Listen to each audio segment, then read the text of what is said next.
سوريا تعيش أيام صعبة، هل تتوقع سقوط النظام في سوريا ومتى؟ من الصعب توقع يعني أمر بهذا الحجم، ولكن سأعطي بعض عناصر التحليل مثل ما أراها.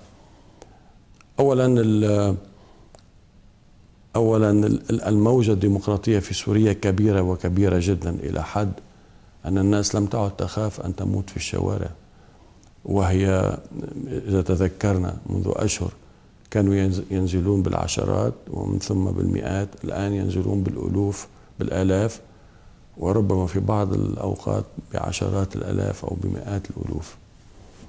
فإذا الموجة الديمقراطية قوية جدا الآن في سوريا. في الوقت ذاته النظام قوي، لم يظهر بعد علامات تشقق أو ضعف داخل النظام. لكن من جهة ثالثة الرأي العام العربي والرأي العام الدولي بشكل عام، وهذا عبرت عنه الكثير من الدول الأجنبية، ضاق ذرعا بما يجري في سوريا. هلا ماذا ستكون نتيجة كل هذه العوامل لا أدري بالتحديد، ولكن أشك أن يعود التاريخ إلى الوراء. يؤخذ على المجتمع الدولي أنه لم يتصرف مع سوريا كما تصرف مع مصر أو ليبيا، يعني أمهل نظام الأسد وقت أكثر مما يجب.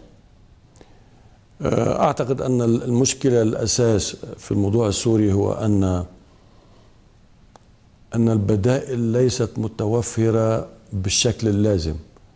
هذا ما يدفع المجتمع الدولي إلى الانتظار، إلى البحث، لأنه كمان أنا أتصور أن يقوم المجتمع الدولي بخطوات باتجاه معين دون أن يعرف أبدا، مش دون أن يعرف تماما، دون أن يعرف أبدا إلى أين هو ذاهب، ليس من المعقول. دكتور جعجع، هل يقلق المسيحيين في الشرق الأوسط، في لبنان وسوريا، نظام سني في سوريا؟ حسب عن أي نظام سني نتكلم. مثلا النظام الأردني أعتقد أنه نظام سني وبامتياز. نظام دولة الإمارات نظام سني، نظام دولة الكويت إلى آخره إلى آخره إلى آخره. إذا كنا نتكلم عن نظام سني فيما يعرف بمخيم الاعتدال لا يخلق أبدا،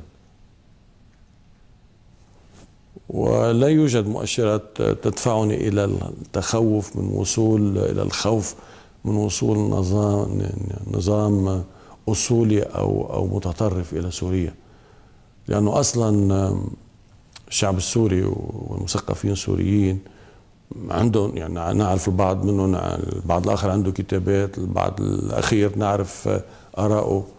لست متخوفا من هذه النقطة. هل ترى أرض خصبة لصراع سني علوي في سوريا؟ يعني هل ترى سيناريو ليبيا، نزف وقت طويل لإنهاء الأزمة في حال الأمور يعني فرطت على الأرض؟ ممكن، ولكن ليس بسياق سني علوي، أكثر منه بسياق نظام أنتي نظام. يجب أن لا ننسى أن هنالك بعض قادة التحرك الحالي هم من الطائفة العلوية، فأشك أن ينقلب الصراع إلى سني علوي، بقدر ما سينقلب أكثر وأكثر يعني إلى مع النظام ضد النظام. دكتور جعجع، هل ترى حزب الله بنفس القوة اللي هو فيه اليوم وبالأمس وبالتاريخيا في ظل نظام غير حاضن لحزب الله؟ طبعا لا. أرى حزب الله يعني في حال تغير النظام السوري الحالي سيكون بموقف على الأكيد أضعف مما هو في الوقت الحاضر، أضعف مما هو عليه في الوقت الحاضر بالتأكيد.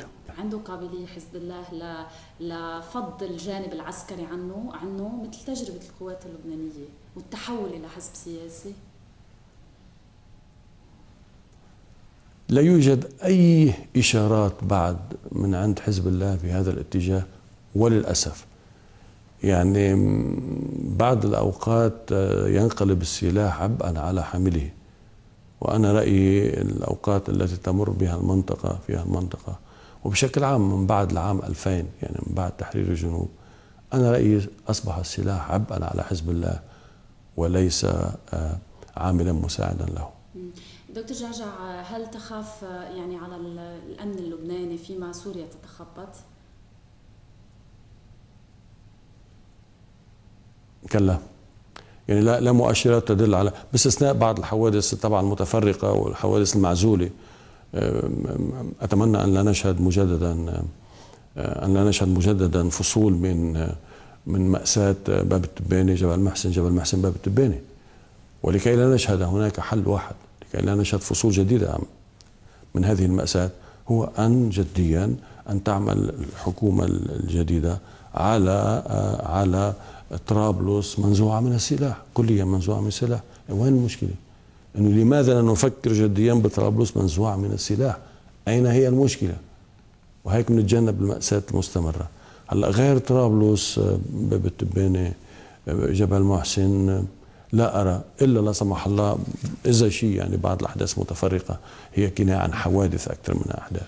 بيان 14 آذار امبارح مصعد كثير، هل ستطيحون بالحكومة، حكومة ميقاتي، أو ستكمل الانتخابات؟ لا، حكومة ميقاتي الآن أصبحت بوضع غير مقبول.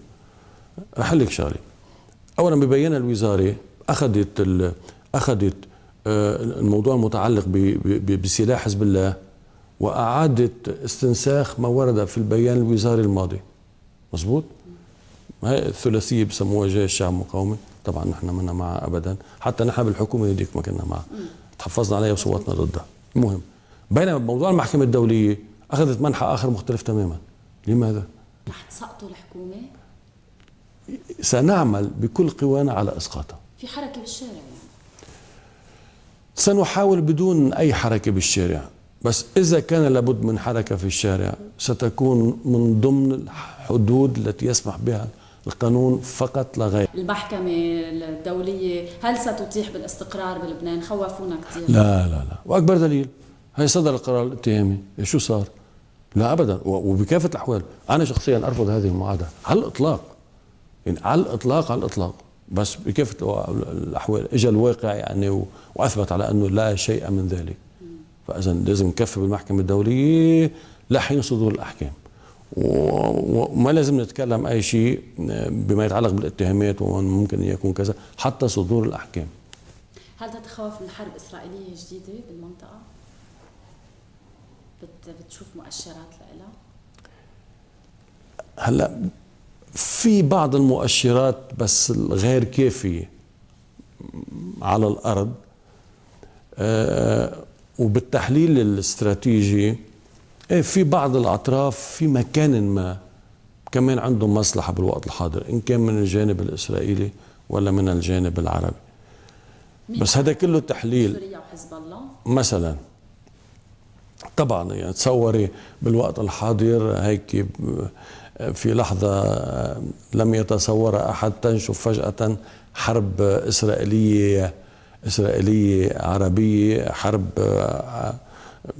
من ضمن اللي تشملهم افترض سوريا أو حزب الله، يعني ستغير نوعا المعطى بما يتعلق بكل ما يجري داخل سوريا، وحتى ممكن بما يجري داخل المحكمة الدولية إلى آخره. ولكن كل هذه عناصر تحليل. هل سنشهد يوما من الأيام تحول هذه العناصر إلى واقع على الأرض؟ أتمنى لا. يا هلا.